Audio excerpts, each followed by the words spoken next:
Welcome to our video on creating a read-only API key for SharePoint's People Picker. This guide is perfect for those who need secure, limited access to their SharePoint setup.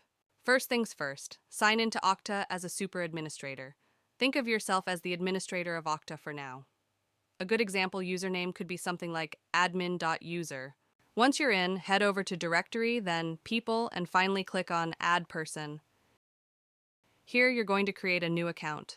Let's call it Read Only Admin User for clarity. Fill in all the required information and press Save. Now let's empower this new user.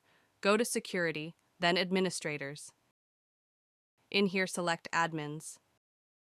Press on Add Administrator. In the Select Admin, search for the newly created user. Assign the role of Super Administrator for now, and press Save.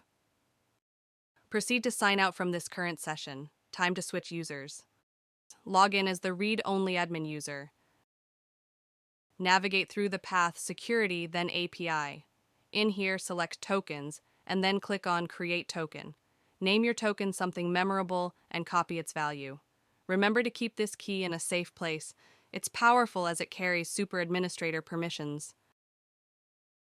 Switch back to your main Super Administrator account, like our earlier example, admin.user.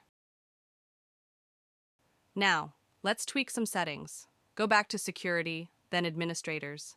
Select Admins, then find Read Only Admin User and click on it and hit Edit Individual Assignments.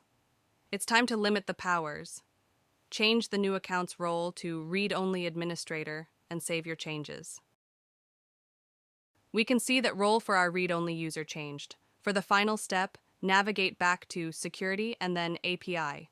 Click on Tokens. Here, you should see that the token's permission is now set to Read Only Admin. And there you have it. You've successfully created a read-only API key for SharePoint's People Picker. If you found this video helpful, please like and subscribe to us on YouTube.